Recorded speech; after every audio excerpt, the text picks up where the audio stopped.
What's going on, you guys? Ray here, and welcome back to another video. So in today's video we are going to be jumping into an in-depth brawler strategy guide on Mortis. Now, I've had some time to play with Mortis. I feel like I've gotten pretty good with him. He's one of my favorite brawlers to play with, so I hope some of the tips I give you today will help you out. So let's jump into it right now.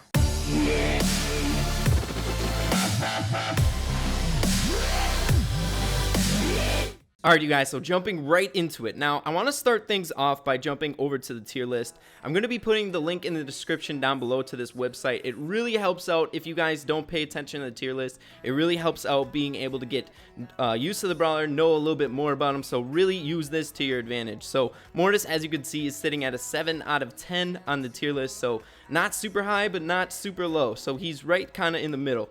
As you can see, paying attention to his higher stats, the things that you really want to look for in Mortis is his mobility. As you can see, it's a 9 on his tier list. He's excellent in mobility. Some of his other good stats are his accuracy, his range with his super, his utility, things like that. His power is not super high because he doesn't do a whole lot of damage, but he makes up with that with his utility. Now, when looking at the tier list, I think it is super important to pay attention to the highest stat. So as you can see, mobility. Now, when you look at any of the other brawlers, you want to really play to their best stat.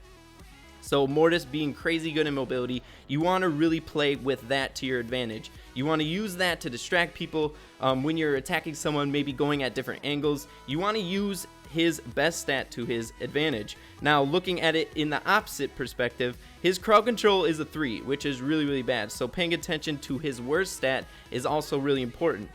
Crowd control is things like where Barley can toss down his super and negate people from going down a certain path. Now, this is really bad with Mortis because he's very straightforward. He does basic attacks that just do single damage, very straightforward, doing one shot to one person. His super comes a little bit more in the crowd control, being that you can shoot it, but it's just a one and done. So ways that you can negate this is jumping into a team with other brawlers that excel in crowd control, like Mortis and Spike, things like that. So let's jump into it a little bit closer, a little bit more in depth. I want to look at some of the game modes that you guys should be playing Mortis on. Okay, so jumping into it. So smash and grab, very good on smash and grab. I feel like Mortis is an excellent gem carrier. Once you start fitting that role as a gem carrier, saying that you have maybe 4 to 5 gems, make sure you stay as the gem carrier. Don't be super aggressive then. You want to just keep dashing in and dashing out. Now, if you have someone else on your team that decides to be the gem carrier, say a Primo, and he's racking them up, he's got 4 or 5, then you want to kind of switch roles. You want to be more of that distracting character. You want to jump up, get in the other brawler's face while your Primo or other gem carrier on your team is busy collecting the gems. Mortis is excellent at distracting. He's good at staying alive because of his mobility. So use those two roles to your advantage in smash and grab. Now, jumping into showdown now. I don't know if I totally agree with this ranking. He's fair in showdown. I think it's based on how easy it is to take first place. Now, I've found on Showdown that he's really good at getting into that top 5 category, being that you're almost guaranteed trophies. You're not generally going to take first place very often, but if you guys are really focusing on pushing and getting your trophies up, I highly recommend trying him out in Showdown. He's one of the highest percentages of being able to get into that top 5 threshold, so you can be guaranteed trophies. Now, it is sometimes you'll get into games and you'll only get like 2 or 3 or 4 trophies, but you're almost guaranteed them, whereas in smash and grab you have to play good to get 5, and then sometimes it's 50-50 where you might lose 5 trophies, where in showdown you can almost guarantee by running away from other brawlers, being able to stay alive, outlasting some people in showdown, you're almost guaranteed trophies. So jumping into the next one, heist, very poor. I highly recommend you do not use him in heist. Basically on attacking, you're not going to win. He's very bad at attacking, like some of the other brawlers, and if you are so inclined to actually use Mortis in heist, he's okay at defending, being able to get up on their half and keeping them distracted so they can't come towards the heist. So definitely don't recommend using him in heist. Now jumping into bounty, he's excellent in bounty because he is so good at staying alive. He could be very aggressive, being able to pick up the kills, but generally you want to stay back. Once you farm up a good amount of bounty points on your head, you want to just jump in once the other brawlers get low, pick up the kill, and then jump out.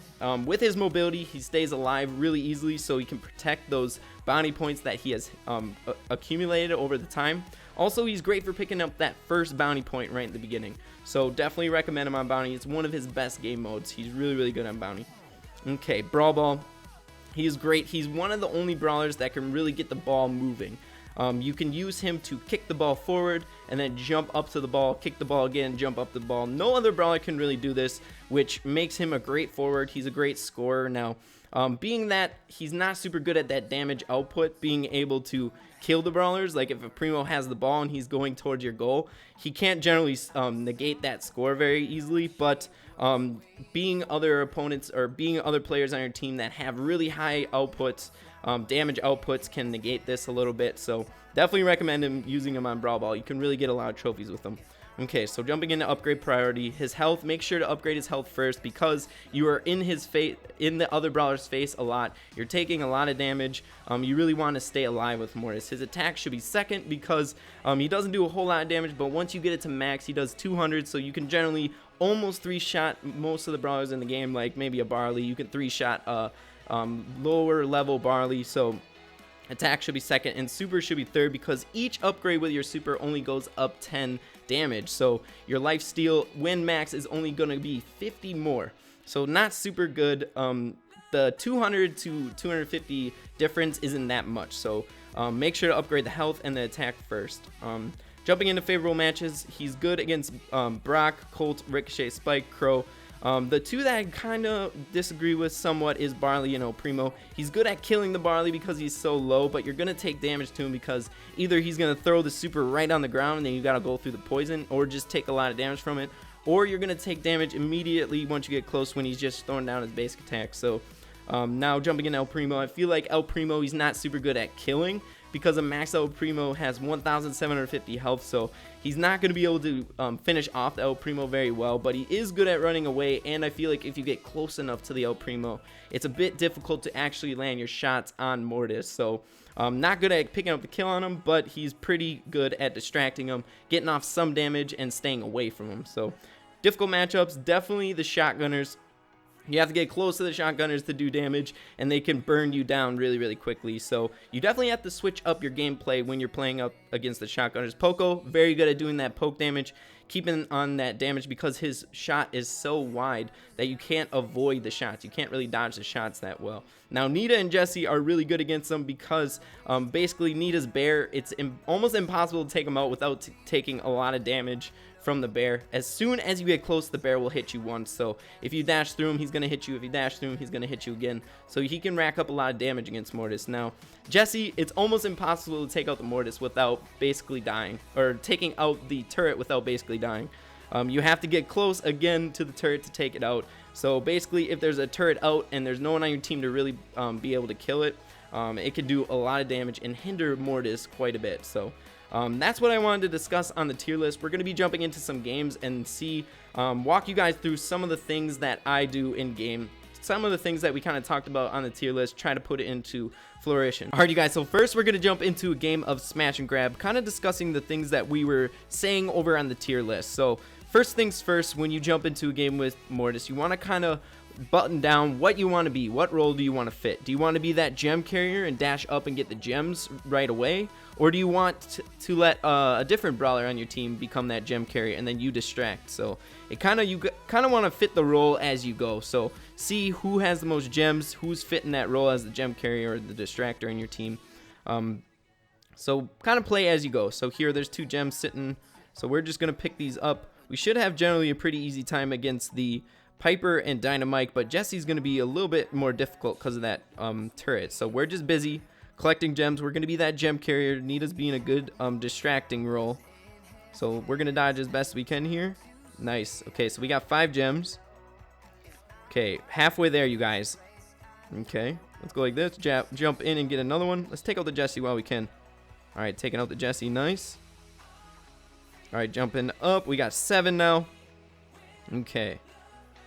Also, we got some good cover from the Piper on our team. She's really doing a good job of keeping them back. So as you can see, we took a lot of damage from that Dynamite, so we got to jump back. We got a turret against us. It's going to be a little bit tricky now, because the turret's going to do a lot of damage. We might have to wait for our team to be able to take them out a little bit quicker. Okay, if we're going to die, we want to bring our gems back to our spawn so they can't get away from it as easy.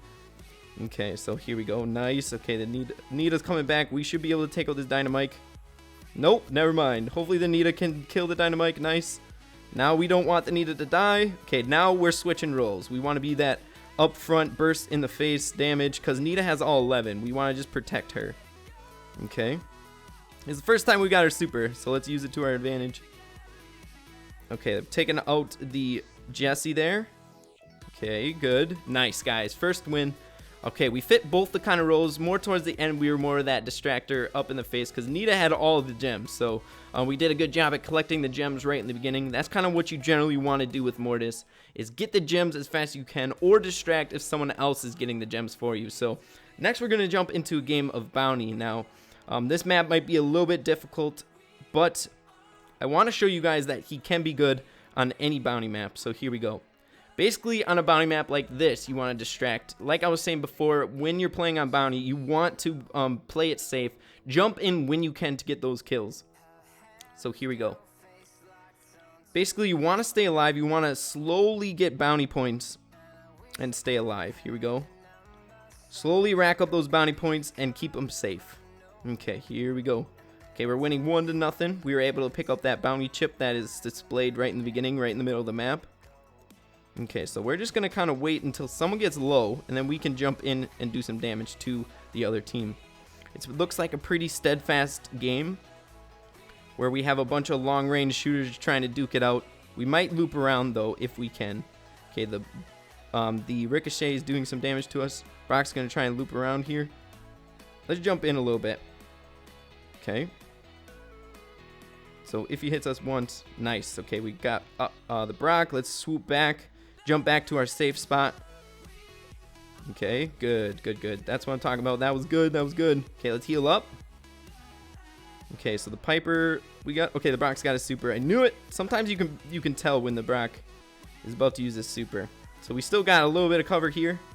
Might be a little bit more difficult for the. Okay, let's jump in. Let's go up here a little bit. Okay, never mind. That's probably a bad idea. Okay, 6-4. We're just playing it safe, racking up the kills when we can. The Brock is going off. He's able to charge up his super very well, very easily against these guys. Okay. Now that may be tempting to go up against and get that that Brock, but you don't want to be super aggressive. Especially we were up there, we had the lead, so you don't want to be super aggressive. You gotta keep in mind that I have 3 bounty chips, and if I were to die, that would help them a lot. So once they get a little bit over aggressive, because they're gonna have to push eventually, then we'll start jumping in. Mortis is generally a last ditch effort type of character, where in the end you got to make something happen if you're losing. Okay, here we go. All right, so we might just slowly creep up. 18-11. Never mind, our team is doing great. Okay, 22-11. Okay, we're just gonna stay here. If we die, it's not gonna be a big deal. We want to just kind of distract. Okay, jumping in, doing some damage to the Brock. Okay. All right, so we died. We were just distracting, but that's okay. You want to just...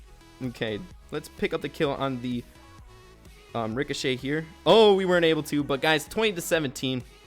Basically, on a map like that, you just want to play it safe, protect your bounty chips, and not die. The more you die with any brawler in bounty, the more the other team is going to pull ahead. It's kind of straightforward, but sometimes people forget about that. They're overly aggressive, and it kind of explodes in their face. You want to be safe. You want to play it safe. If you have to be aggressive and the score is kind of in the other team's favor, then you can start being aggressive, but play to the score. If you're winning, don't be super aggressive. Alright, you guys, that's going to be on the video. I hope you found this information useful. If you did, make sure to leave a like on it. Also, comment below on what you guys think of Mortis. I really enjoy him. He's one of my favorite brawlers and one of my highest trophied brawlers. He's super fun to play. So yeah, with that being said, you guys, make sure to keep having fun with Brawl Stars, and we'll see you in the next video. Peace.